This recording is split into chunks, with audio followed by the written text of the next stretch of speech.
Hi, everybody, and welcome again to the Untold with Hayvi Buzo. I'm joined today by a very special and dear person to me personally, Michal Lichtman, who is a mind, body, and spirit guide who teaches people how to connect to the peace from within them, according to her own words, and meditation and bridging the gaps, connecting the people, and how to actually find peace outside of you through reaching it and maybe connecting to it within you.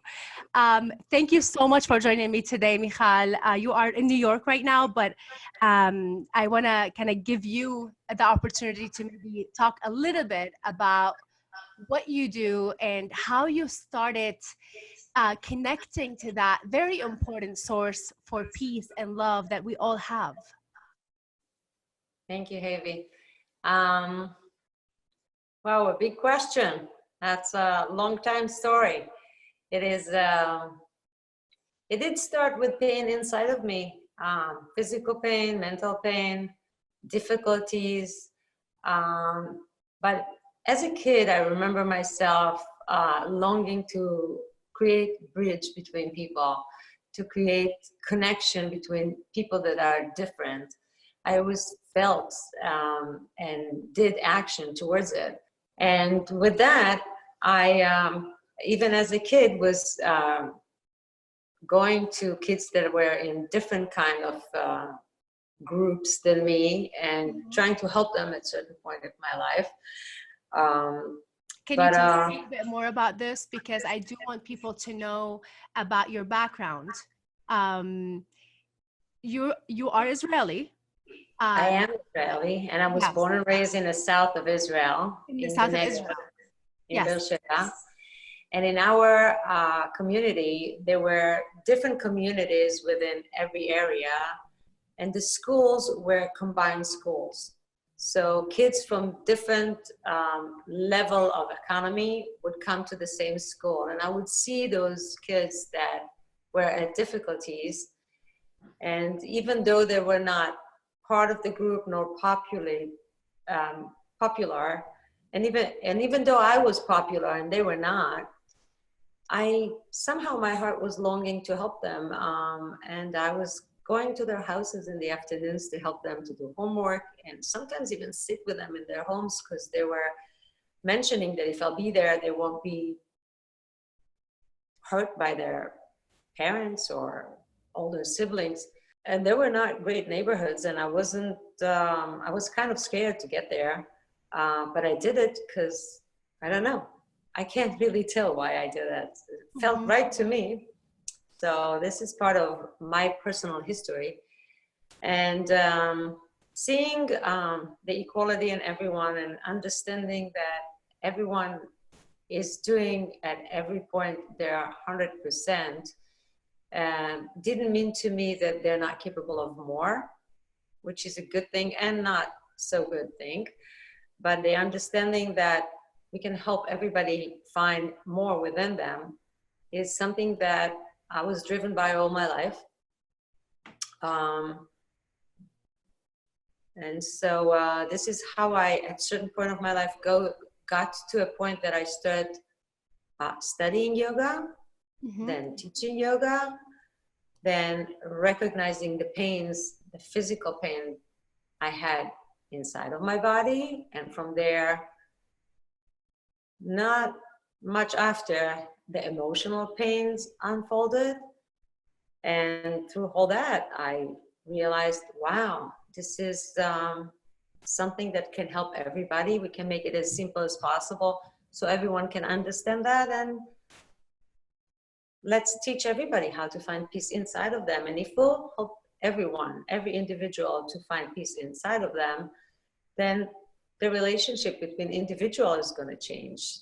We are now in a new paradigm, a new time in the world where everyone is sitting in their homes, having an opportunity to look inwardly. At first, they'll look at the walls, and then at the people inside of the walls within them, all the energies within them, all their stuff, and things are changing their meanings. there are different meanings to everything. And luckily, the internet allowed so many people that are disconnected to get together. So if you were asking of how I bridge between different people, at this point of my life, I get to different communities in Israel or other places in the world, and I teach how to find peace within. And it's, to me, very simple. And we're gonna get to that now, and we'll talk a little bit more about the teaching in itself. But you said something very interesting, Michal. You said that when you started connecting to within yourself, you started realizing the physical and emotional and psychological pains that you've had, but you didn't really tap into before you start looking inwards. Like by looking inwards, we were able to find out what's really going on in there and maybe start healing. Right. So usually people don't look inward until they really need to. Mm-hmm. And happens when they kind of hit rock bottom. And apparently that's what happened to me. That's when yoga came to me, and that's where all these studies and understanding and unfolding, I call it, came to be. The awareness, the ability to become more tuned with my energies, understand what happened to me because I clocked the energies, what happened in my physical body. As I mentioned, I had a lot of physical issues too at the time. Yes. And you started as a child realizing that you had this mission, that you had this longing and this love and care that you wanted to help other kids. And now you grew into the person that you are today, doing wonderful things and shining lights. And I do want to talk about what you do in Israel. You go to Arab towns and villages, and you do big gatherings of women, specifically women, to helping them turn the light within. Tell me about how this started and what type of feedback did you get as an Israeli going, an Israeli Jewish woman going into these Arab towns and villages? So that's a big question. So I started teaching what I'm teaching a while ago and was coming to all kinds of school systems. Jewish, not Jewish, Bedouin, Christians, Arabs, Muslims, through a federation, a Jewish federation that has contacts with all different villages. Even we were teaching in Bedouin little towns where they were not even speaking Hebrew. The teacher, the new generation there does not speak Hebrew, and the teacher needed to translate. And later on, through all this doing, I met many people that were impressed, happy with it, and said, wow, why won't you come to my organization? And I'm teaching in nonprofit organizations that are dealing with kids with difficulties. And I'm teaching in Arab villages where women are dealing with a lot of emotional pain and struggle. And I have friends that brings me to many places that support what I'm doing, because through their experience, when they felt the difference through my workshop, they are recommending it to others. It's word to mouth. It's not advertised anywhere. It's just people that realized it through what I did to them and wants to bring me outward there. What were the responses to you from Arab women in general? Wow. Well, they're all thankful. Everybody, anyone and everyone that recognized that there is a possibility of feeling at peace, even for one moment, feel like they got the gift of their life. And when they realize it, they feel it, because we go through some exercise that made them feel that. They're so happy that not just that they want to share with other people, they are willing to come again and again to practice every time I come. And now the world has shrunk. Through internet, I can get to all of them without even having to travel and fly every month all over the place. Yes, and you started doing now with the global pandemic that is happening, and you mentioned that earlier, that this made everybody kind of have the time. And through the internet, you're trying to share the light and connect people to the light via Zoom online. Right, people are feeling very trapped. People are scared, they're feeling trapped, they're afraid of a change. It's very natural, it's very normal. So week by week, we go over how to allow the change to happen. And those who are participating, feeling the difference and the change, and that's what brings them back. That's the only thing. There's no big system. I'm just a reminder here of what is God's gift to everyone. And because every religion's God had given them the same gift of breath, everyone could practice it. There's no religion to it. There's nothing to it. It's just a reminder to breathe and how you feel and how to expand the breath and how to do more about it, and then how to take it into practices, including driving. I talk about it all the time. You heard me. Mm-hmm. And it's how to recognize your strength and therefore grow stronger and stronger. That's where the light expands within us, when we recognize it. And if I want to ask you a little bit more about the light, you know, you always talk about the light within us. Does that light also connect people? I mean, it's within us, but it also kind of a part of something maybe bigger that connects everybody. I mean, I want to talk a little bit more about your vision of how this, especially, you know, for you, giving the region, the Middle East, if we talk about the Middle East, what you're doing is very extraordinary and very inspirational. But it's happening in a region that has had wars for so long. And finding that light probably seems to be a little bit more difficult in this part of the world. Giving, you know, especially if you look at the broader Middle East as well. How do you imagine connecting people through this light, not only within Israel, but talking about the broader Middle East region? I have to take a deep breath for that. So I see it as an individual work, and the more individuals will be connected to their inner light, the greater the ability will be to connect to others. Because if you think about it, and as I teach it, you imagine a ray of sunshine and you allow it in. The sunshine is everybody's sunshine, and it shines every morning wherever you are in the world, in your morning. And if you allow yourself to be part of nature and connect to that part that allows darkness to dissolve, and it takes stretching and work, it takes a lot of physical work as well, and strengthening. But as you feel the expansion of the light within you, then you understand that your light is other people's light.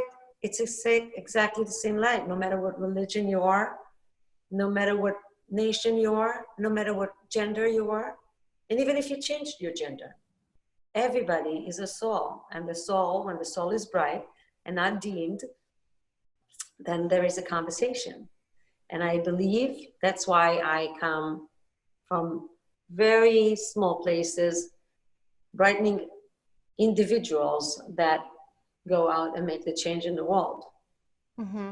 How do you see this growing? Especially that we realize the need for it, and seeing how the Middle East is probably changing. How could you bring more light into these individuals, but in different parts of the region? So you remember I told you I want to teach in the Middle East far, and we were trying to work on a plan of how to get me to all those countries that are not really open to this new vision in life. I'm sure there are many people in there that are doing that beautiful work. I know that they are. The more people I'll touch, it's just like Corona. It touches one person, that spread it to 3. I touch one person, that spread it to 3, and then it grows and grows and grows.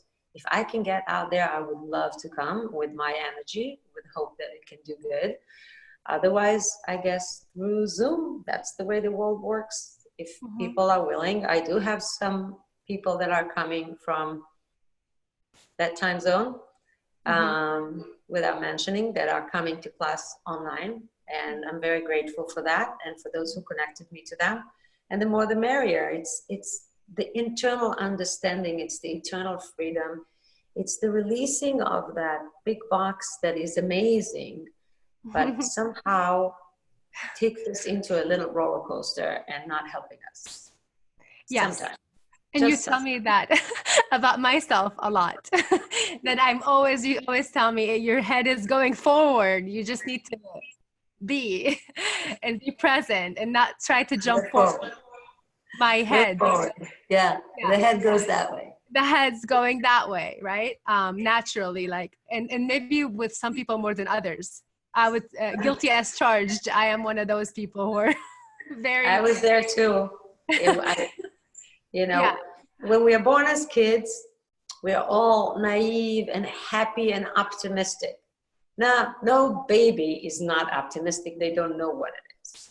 But during the life course and during the experiences and during the don't do this and don't do this, we form a sort of self that usually manifests later on in life. And there are many unsolved adults or unresolved adults that are acting still like kids because they were going forward and didn't enjoy their time being present. Yes. And now with the pandemic happening, and people being naturally and the way that you're talking about, that we always want to kind of jump ahead. It seems to be a very challenging times, not only the fear that is growing among everybody, being afraid of what's next, afraid of each other, afraid of going to the grocery store. I mean, this is, it's a very fearful time. And I believe that we're all feeling those emotions at this point.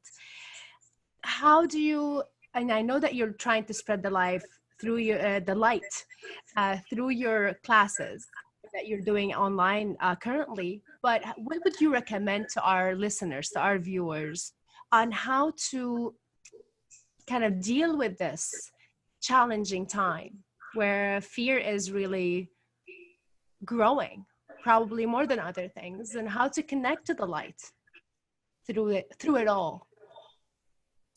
So there were 2 very scary situations in my life. One of them in 1993, that I lost a balanced nerve to a tumor in my brain. But at that time, I was in a very brave place in my life. I had a young boy, 6.5 years old, and I was a single mother. And all I cared about is survive and survive well. And I didn't see myself or think of myself. And I kept going on with life. I said, nothing scares me. I know I'm going to go through it. Whatever it takes, I'll make it happen. The second time, it was about 7 years ago when my late husband passed, and it was a very difficult time. It was a very difficult time through his illness, and what had happened afterwards was a true darkness. And sitting in that darkness made me realize how to deal with it. And so if you're asking about fear, fear is darkness. Fear is a place that you don't know where you're going to go, how you're going to go, and why you're going to go. When I was in this greatest place of fear, in that deep, deep darkness, all I could remember was a story my late husband used to tell me all the time. And it is in the beginning of my book. It goes like that. And if I mess it up a little bit, that's okay, right? Yes. So A little bird is flying in the desert, the frozen desert of Siberia, and the freezing cold and the snow froze her wings, and she falls to the snow, almost dying. And the snow comes on top of her, and she's getting buried in the snow, losing her life. Happens to be that a cow passed in that same exact place at the same exact time and shed right on top of the bird. Mm-hmm. What a coincidence. The hot worm shit melted the snow, melted the little bird's wings. And the bird came back alive. She defrosted and froze. So she started tweeting, coming back to life. When we come back to life, we're happy. Yeah. A cat passed by, heard the tweeting, pulled the bird out of the shit and swallowed her. It was his lunch. There are three very deep understanding from these stories. Mm-hmm. Not everyone that shits on you is your enemy. Not everyone that gets you out of your shit is your friend. Mm-hmm. And if you are in the shit, stay quiet and don't tweet. And that was my way of being throughout this very dark times. In the shit, you stay quiet and don't tweet. Just stay and observe and see what happens. I know it has to do a lot with some people's livelihood, with some people's health. When it comes to health, you got to take care of it. But knowing that part of our emotional self is so connected to the health. What I'm teaching people is how to release those fears through sitting down and breathing, moving, finding strength, breathing deeper and expanding and actually releasing a lot of tension that they hold on to. There is so much that we can learn about it, but we have to start somewhere. And the most important thing is the breath. And if you think about it, when you're not breathing, you're not alive. So part of your bodies that are shut down and not getting breath, of course they're going to scream, I'm in pain, I'm hurt. You're killing me. So this is as basic as it is. Finally, going forward, and I did kind of touch base on that just a minute ago. In your opinion, and as we're seeing the change in the Middle East, do you think that Arab countries are ready for an Israeli like yourself to go and share and spread the light with them? I can just say that I believe that they are. And when the time is ready, when the student is ready, the teacher appears. We discussed that, right? Yes. Mm-hmm. I'll gladly come. I'll gladly open as many workshops as needed via Zoom. Everybody can get connected. Whoever chooses to get connected can get connected. How can people connect to you if they want to, after listening to this podcast, they want to also be sharing the light with you? Beautiful. info@shalomyoga.tv. Info at Shalom Yoga dot TV, like television. .tv. Right. Shalom Yoga, one word. Shalom Yoga in one word. Awesome. Obviously, our conversation could go on a little bit more. We continue to talk, me and you, and I'm so grateful to have you in my life, Michal. I want to thank you so much for your time today. Thank you, my love. Thank you. Thank you for doing that work with yourself. Thank you for going through the path. Thank you for who you are. You're a bright, shining light in this world. Thank you so much, and definitely we'll continue the conversation. So that's it for today. Thank you so much all for listening and watching. With you, Hayvi Buzo and the Untold, and joining us was Michal Lichtman. And you can follow and subscribe to the YouTube page. And I would love to hear your feedbacks. So please feel free, and I encourage you to give us the feedback and all of your thoughts about our podcast.